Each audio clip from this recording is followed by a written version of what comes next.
pagmamahal. Purihin ng Panginoon, talagang magkakatugma ang mga messages na yun. Message ko, tama kay Lois. Mas kay Cecil. Pati yung prayer ni Pare Ray, ako na. Panalangin muna tayo. Ang naming banal, O Diyos na dakilang mapagpala, purihin po kayo, O Lord. Maraming salamat sapagkat pinagpalan ninyo kami muli ng isang masaya na nakaka-inspire na praise and worship. Tinatas ko po ang praise and worship na ito, O Lord, kayo patuloy po ng pangungunahan, Lord. At ang mensahe nyo sa araw na ito, O Lord, na bigyan nyo ng inspirasyon ang bawat isa. Lalo na yung mga tagapakinig, O Lord, na makinig sa mga puso namin lahat. Ang lalo pong lumalim ang aming relasyon at pag-fellowship sa inyo. Maraming dalangin sa mga nating pangalan ng aming Panginoong Jesus. Amen. Amen.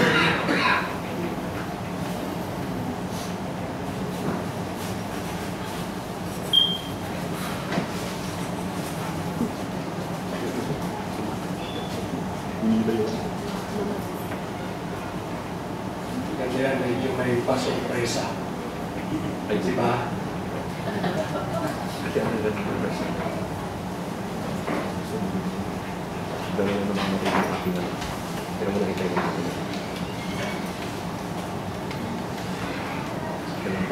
Si Annalyn, nagkaroon ng sipon. Papansin ko rin tuwing pinag-i-speak ako ni Pastor King, nagkaka-sore throat ako. Kagabi meron din ako sore throat, kaya ang ginawa ko paggabi, nag-ahim ako ng nag-ahim. Tapos aga ko ng nagising.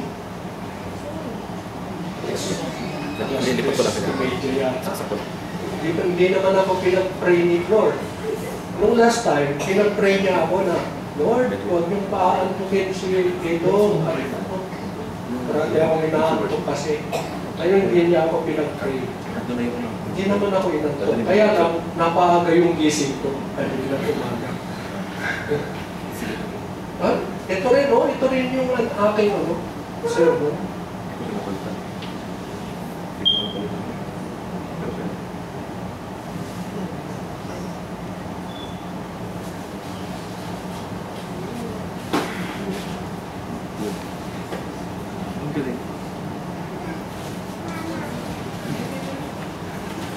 Ayan na. Simula tayo rito sa illustration na ito.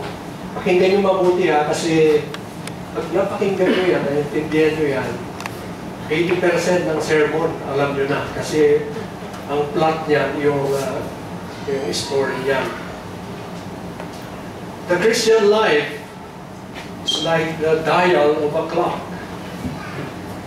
The hands are God's hands, passing over and over again.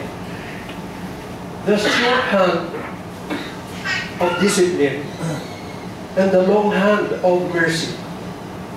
Slowly and surely, the hand of discipline must pass, and God speaks at each stroke. But over and over, the hand of mercy, showering down a 12-fold blessing with each stroke of the discipline and trial. But both hands are fastened in one secure pivot, the great unchanging heart of our God of love. O yun, kung naiintindihan nyo yun, pwede na kayo matulog. Kaya lang mamimiss nyo yung pag-expound natin yan. Yun ang nakaka-excite yan. Diba? Okay, let's start at the very beginning. Ito yung continuation ng God's grand story. A 6-week adventure in the Old Testament. Ito yung Sermon 5, a very vocal God. Amos, ay, nasaan mo? PowerPoint, alam mo? Sorry, high-tech. Yeah.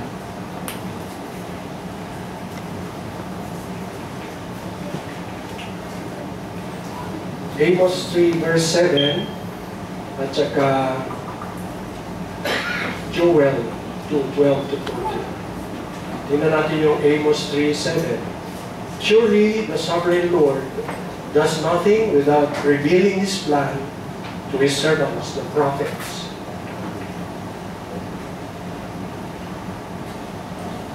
Ito ang mga examples natin. He revealed to Noah the drowning of the old world by the flood.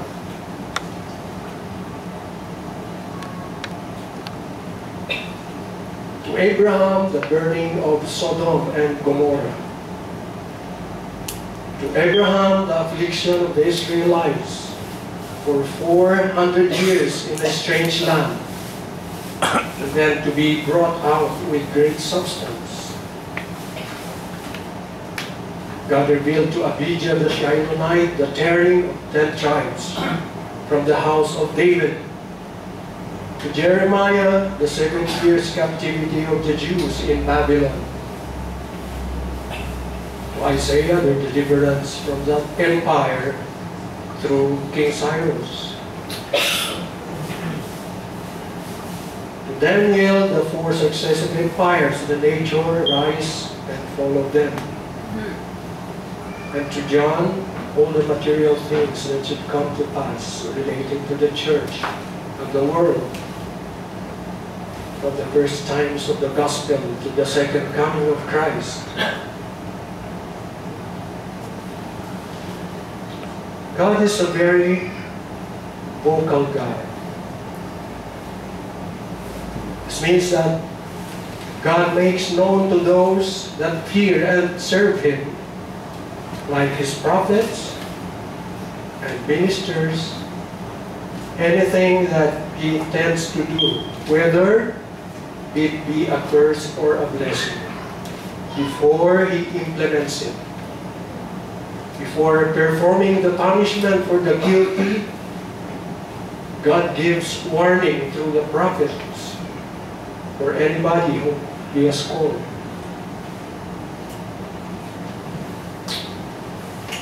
So Joel naman, even now declares to the Lord, return to me with all your heart, with fasting and weeping and mourning. Verse 13, rend your heart and not your garments. Return to the Lord your God, for He is gracious and compassionate, slow to anger and abounding in love. And He relents from sending calamity. 14, who knows? He may turn and relent and leave behind a blessing,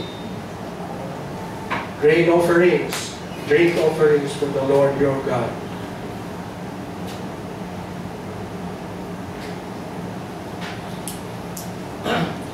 Even now declares the Lord, return to me with all your heart. Return to God, which means to repentance, is to be that of the heart, inward sorrow of heart for the sins which they have offended God. Here God declares that He wants His wayward son or prodigal son to return to Him. He declares it through the prophet Joel here. See, He's a very vocal God.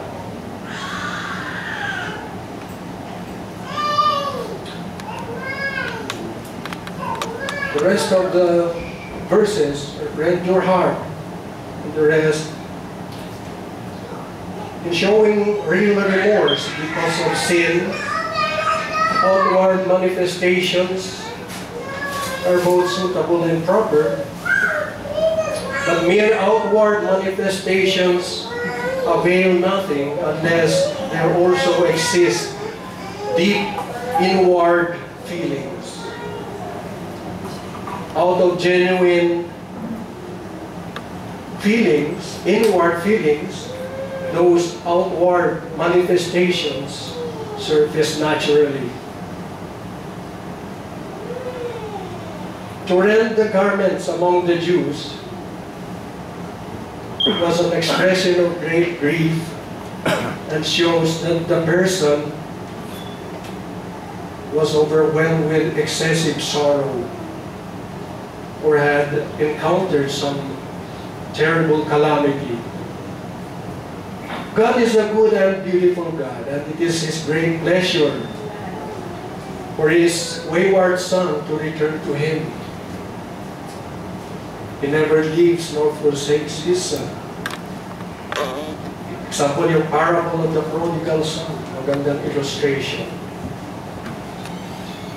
of God's love for His child. May magandang story sa Concord yun, Discipler's Guide, Illustration 7, entitled, Young Man Who Runs Away from Home. Sabi doon,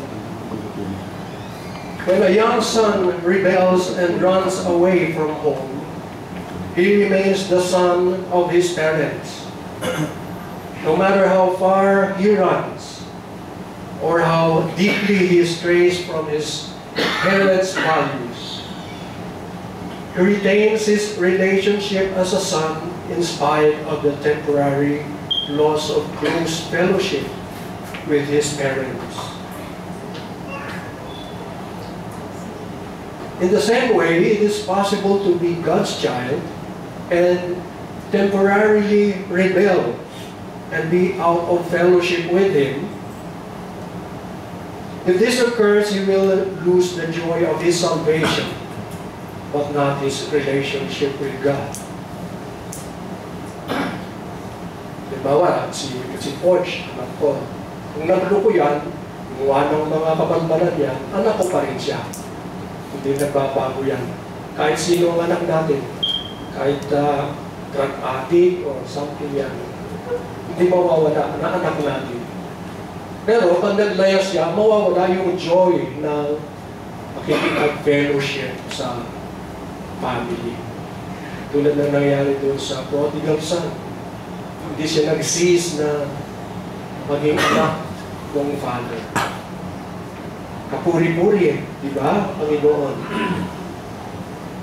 Kuha tayo ng example doon sa, ipaliwanag natin doon sa unang examples natin. Yan.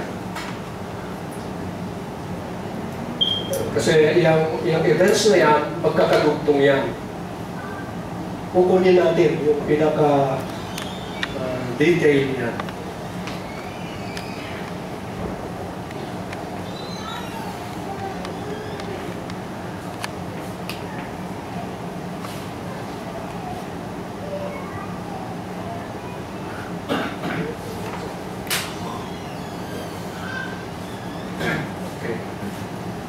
After Solomon, the kingdom was divided, and the history of both north and south is filled with disobedience and idolatry.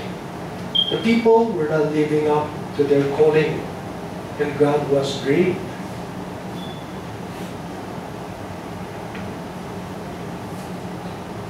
Noong panahon na ang king ay si David, unified pa ang kingdom. Si David, nagkaanak siya kay Bathsheba, si Solomon. Ngunit may ibang mga wives siya, kaya may mga kapatid si Solomon sa ibang nanay. Ang panganay nila itong si Adonijah, anak siya ni Haggith. Noong tumanda na si David, Adonijah, son of David, by Haggith, usurped the crown without David knowing it. Gusto na rin pala doon ang kudeta, no? Na nabahala si Prophet Nathan, pinunta niya kagad si Bathsheba. Sabi niya, Bathsheba, kailangan isumbong mo kagad kay King David dito, otherwise nanganganib ang buhay ng dalawa ni Solomon. At ganoon din si King David. susuportahan kita. Sabi niya. Meanwhile, itong si Adonijah, nag-hold na ng feast. Nag-announce na siya. Siyang hari na successor ni David. In-invite niya yung mga kapatid niya sa ama. In-invite na lahat except Solomon. At nahatak niya si Joab, yung commander of the army. Ibig sabihin, talagang malakas na si Adonijah. Kaya nagmadali si Bathsheba, isinumbong kay King David. Kay Lord, pangako niyo sa akin, walang ibang magsasaksit sa trono, kundi si Solomon. Bakit ganyan? Si Adonijah, dineclare na niya, pre-proclaim na niya yung sarili niya, self-proclaim. Ginawa ni David, although matanda na siya, nung pagkasabi pala ni Bathsheba, I second the motion, sabi naman ni Prophet Nathan, siyempre sinuportahan niya. Sabi ni David kay Nathan, kunin mo si Zadok, the priest, at i-proclaim ka agad, i-anoint ka agad si Solomon na siyang tunay na hari ng Israel.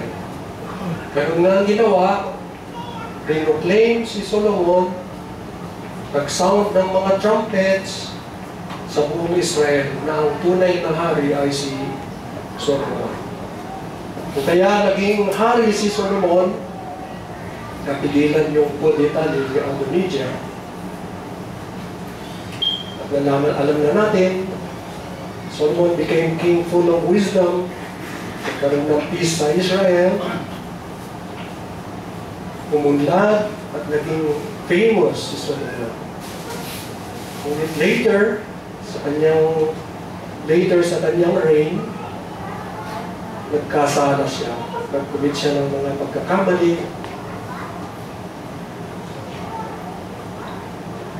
at committed the sins of marrying foreign women, which God forbids. Sabi ng God, you must not intermarry. You must not intermarry with them because they will surely turn your heart after their gods. At gano'n nga nangyari. Nagalit ang God. The Lord became angry with Solomon. Sabi niya, I will tear the kingdom from you and give it to one of your subordinates. But for the sake of David, I will not do it during your lifetime. I will not tear the whole kingdom from him. Sabi niya doon sa isang prophet, because I will not tear the whole kingdom from him, but will give him one tribe. Then God gave 10 tribes to Jeroboam, a man that Solomon put in charge of the whole labor force. Yan, head ng labor force lang si Jeroboam. Pero siya ang naging king ng Northern Kingdom. Dahil sa curse kay Solomon. And God gave 10 tribes to Jeroboam, 2 tribes to Judah. Pero dinagdag yung tribe of Simeon sa Judah. Kaya 10:2. Northern, Southern. After the death of Solomon, his son Rehoboam succeeded him as king of the Southern Kingdom. And Jeroboam remained the king of the Northern Kingdom. Yun ang istorya niya.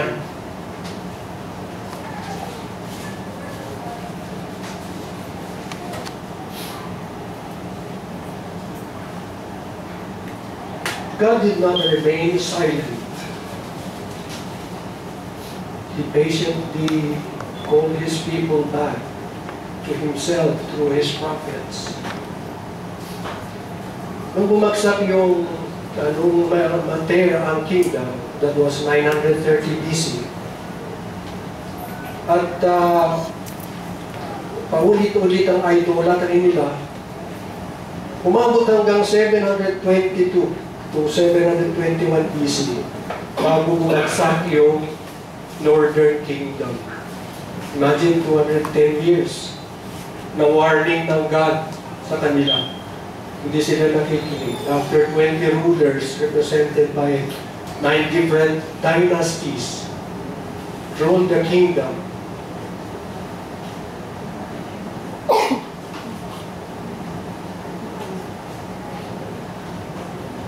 Yun namang Southern Kingdom.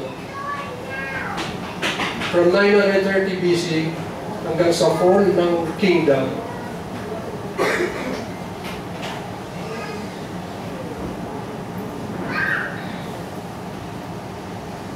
it took 345 years. 345 years. Wala nung division of kingdom at fall of the kingdom through King Nebuchadnezzar of Babylon. And before God gave sentence on Israel and Judah, He gave many warnings to them through prophets. God is a vocal God. And see how patient God is.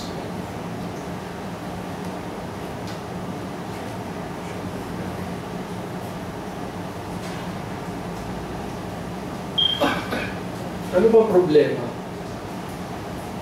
The problem is not just disobedience,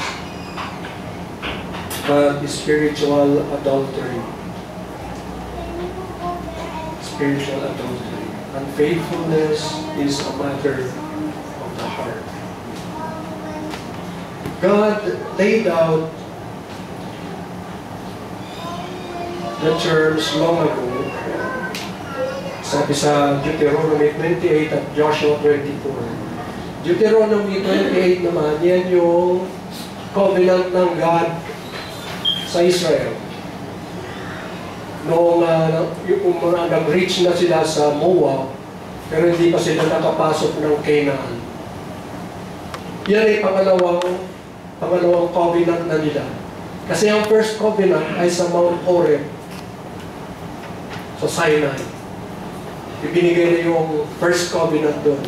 Dito sa second covenant, nandyan, naka-detail sa Deuteronomy 28. At sa mga covenants na yan, sabi ng people, the people said, we will serve the Lord our God and obey Him. Kasi ang naka-specify dyan, katulad niya sa Deuteronomy 28, 68 verses yan, ano? Ang una, 1 to 13 ay puro blessings yan. Kung mag-obey kayo, itong blessing nyo, blessing, blessing, blessing. 13 na blessings yun. Pero kung hindi kayo mag-obey, ito naman ang curses nyo. Ang curses, alam nyo kung ilan? 50. 50 curses. Mula verses 16 up to 68 curses na yan. Ngayon, itong Joshua 24 naman, nung makapasok na sila sa promised land at dinivide na nila yung mga land, nakapwesto na sila doon, nagkaroon uli ng another covenant. Actually, hindi another, yung parang renewal, gano'n. Under Joshua naman. Kasi nga si Moses, hindi na siya nakapasok ng promised land, di ba? So,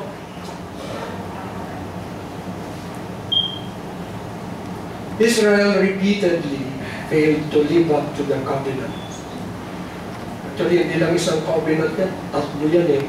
Pero ginawa na lang old covenant. Covenant sa Israel.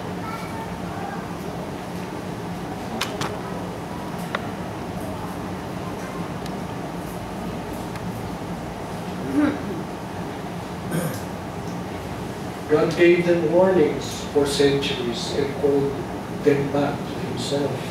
Centuries ay hindi lang taon, ganon ka-patient ang God natin. As God made a covenant with Israel,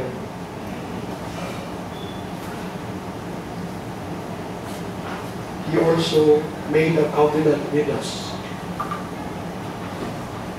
In the New Testament era, God has made a covenant with us, and we have agreed to the terms and to be joined with Christ and live in union with Him. Nung i-baptize tayo, yan ang covenant natin sa God. Kaya ngayon, we live in union with Christ.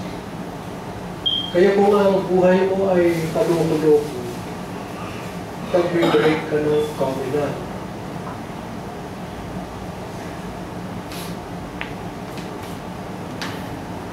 What's God saying? As we have seen, our hearts matter to God. Our love is important to Him. If we are casual about it, it grieves Him.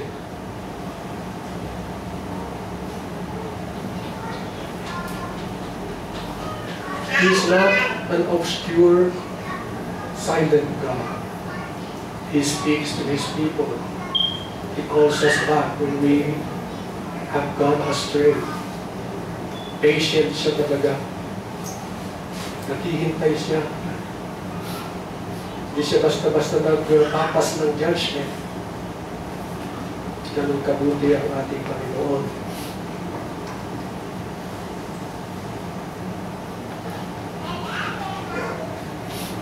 Question. The Old Testament, God directly spoke to the people. God spoke to Adam and Eve in the garden. Talagang direktang voice na narinig niya. He told Noah to build the ark. Ganun din yun. He spoke to Moses in a burning bush. Narinig ni Moses yun. He promised Abraham a son. All heard His voice on the way to Damascus. But how does God speak to us today?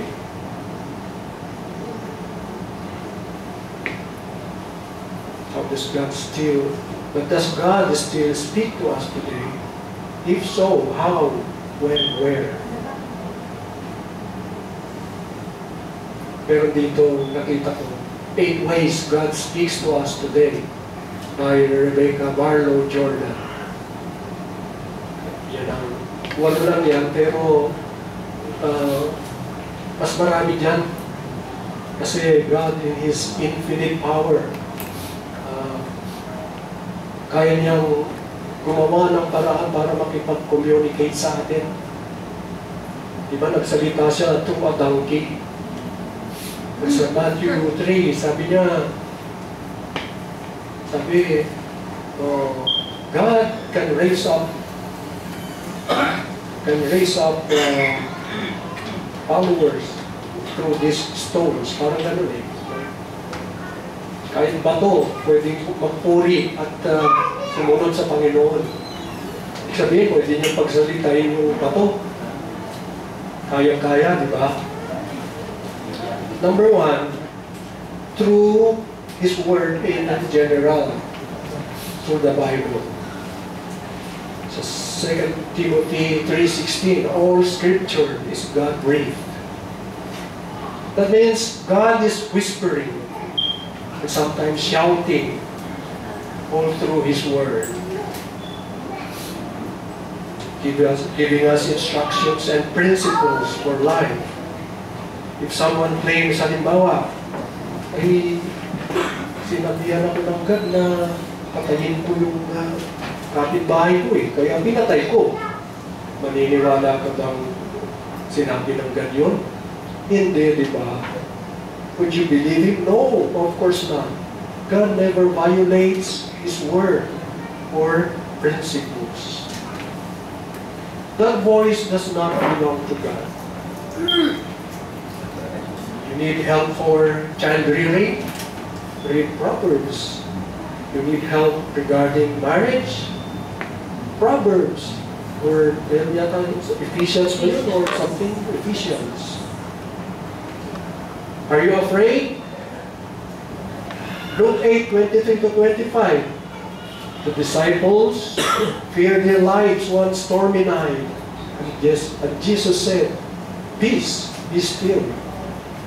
At tumahimik yung storm, purihin ng Panginoon. Through His Son, Jesus Christ. In the past, God spoke to our forefathers through the prophets, but in these last days, He has spoken to us by His Son. Read the four Gospels. So four Gospels, Jesus speaks directly in those books. At sa book na The Good and Beautiful God, we learn about false narratives and Jesus narratives. Napakaganda. Magiging guide natin yung tunay na sinabi ng Panginoong Hesus. Hindi tayo maliligaw sa mga nakasanayan natin na mga narratives. Na ngayon lang natin nalalaman na false narrative pala yun. Diba?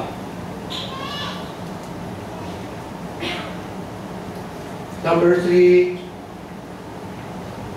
true nature and God's creation. God designed and spoke them all into existence. Sabi sa Romans 1 verse 20, "For since the creation of the world, God's invisible qualities have been clearly seen, being understood from what has been made, so that men are without excuse." How can we hear His voice? By observing God's creation. Obserbahan mo ang langgam. Through the ants, you can learn strength and diligence to restore up food all summer long. You learn wisdom and industriousness.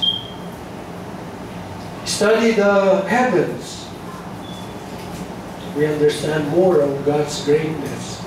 Mapapapuri ka kung lalo kung maraming bituin. Dito sa Manila, kukunti ang bituin dahil sa pollution eh. Pero pumunta ka sa Coron, napakaraming bituin talaga. Kakalapit sila. Kaya lang mahal ha. Huwag kayong pumunta ron. And through planting and growing garden, ulit mong pagpaplant ng garden, pechay, mga gano'n, we hear about miracles of death and rebirth. Makikita natin siya sa creation. Through other believers,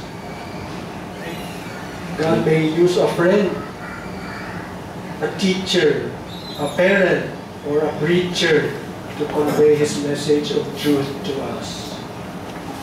Pero how do you know that the advice of your friend is from God? Maingat din naman tayo, di ba? Kailangan ma-discern mo. Ask the following: do his or her words line up with Scripture? Scripture lagi tayo. Yan ang reference natin. Yung number one dyan. Sabi sa James 3:17, "The wisdom that comes from heaven is pure, peace-loving, considerate, submissive, full of mercy and good fruit, impartial and sincere." Sa Numbers 22:28, God once spoke through a donkey. Why can't He speak through anyone at any time or in any way He wants to?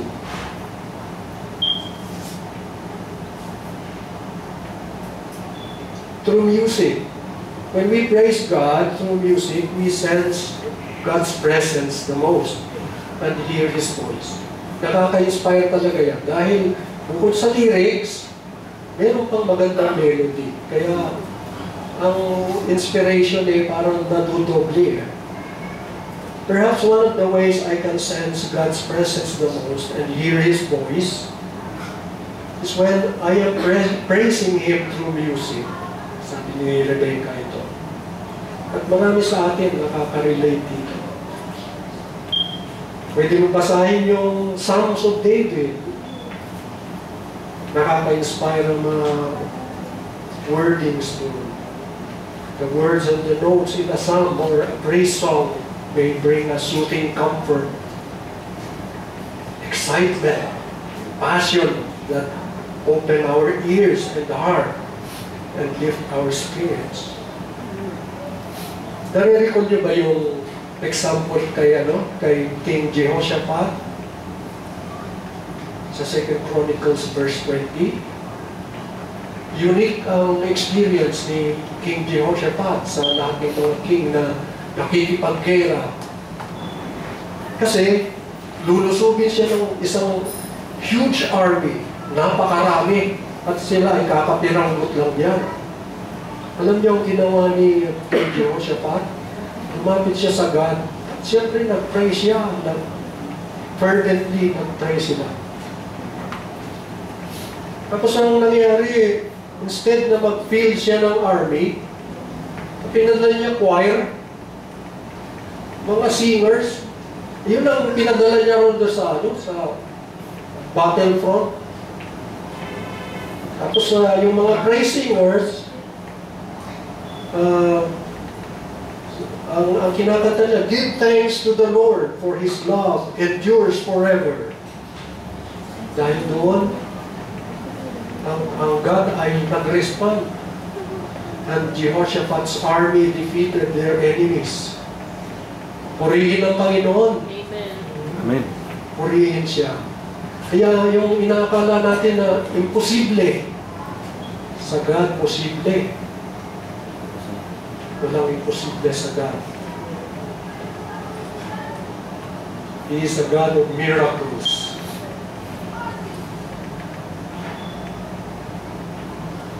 Through circumstances. God is a holy God and often uses circumstances to get our attention, but He will usually confirm it in other ways. When we experience a circumstance wherein we feel we hear God, let's be cautious to test our conclusion with other evidence. Kasi minsan, malay mo, iba yung bumubulong na pala sa'yo, ha? Kaya i-confirm mo pa rin yan.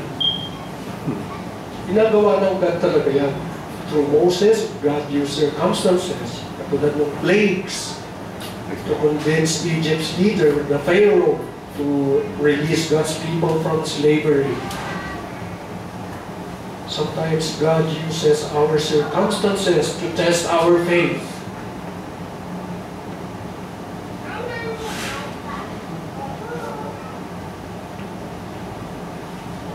Seven, through His Spirit. Some may call it God's whispers. And others say God's still small voice. At the prayer ni Pare Ray, the Holy Spirit lives in us. John 14:17, 1 Corinthians 3:16. Kaya pag nagkakaroon ka ng isang idea, hindi sa iyo yung idea, lalo kung magandang idea. Ang Holy Spirit yun na bumubulong sa iyo. Why do you suppose 10 people can hear a sermon? 10 tao nakikinig ng sermon, pero interviewin mo yan, ano ba ang sinabi ng God sa iyo? Iba-iba yan. Kasi iba-iba ang dating sa bawat tao. Pero pa nga sasabihin niya yung hindi sinabi nung nagsermon eh. O siyempre, tawag mo tatanungin yung natutulog dahil hindi niya talaga alam. O yung mga bising, di ba? Many times that may be the result of God's Spirit speaking a personal rhema, a living, breathing word of truth to our spirits. It's when Scripture comes alive to us, because it is truly God-breathed. Number 8, through prayers and pray. God often speaks to us through His Spirit, through prayer. We may not know how to pray, but God's Word says His Spirit intercedes for us. Romans 8:26-27. Often, through a combination of fasting and prayer, our minds become clearer and our hearts are more sensitive to God. Again, we may not hear God's literal voice, but His Spirit confirms an answer to us. Sometimes while praying, the Holy Spirit will remind us of a scripture or a truth in His Word that we can directly apply to the situation. This may not happen always. There might be occasions when we don't feel Him or hear Him. Maybe a week, a day, a week, maybe even months pass. Then one day, in the shower, habang nagsha-shower ka, a thought comes. And you hear that gentle whisper that could only come from Him. And then you will feel peace, accompanied by peace. Summary. Nasa summary na tayo. The core of the prophet's message, return to me. God is not focused on judgment. He is focused on restoration. He is not short on mercy. Anytime we return to Him, He receives us, even up to the last minute.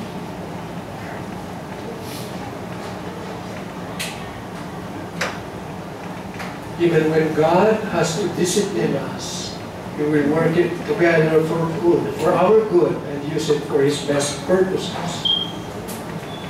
His desire is to draw us into deep relationship with Him. Bless us through that relationship. He enables us to be everything He wants us to be. No matter what happens, we are still His treasured possession. And He will accomplish His will for the good of His kingdom and for our benefit. Application. At yan na rin ang conclusion natin. God has placed His affection on us. And we are always living in His love. We are now living in the kingdom of God. And we are in a relationship with our triune God. The question is, will we pursue Him with all our hearts and become a reflection of His glory?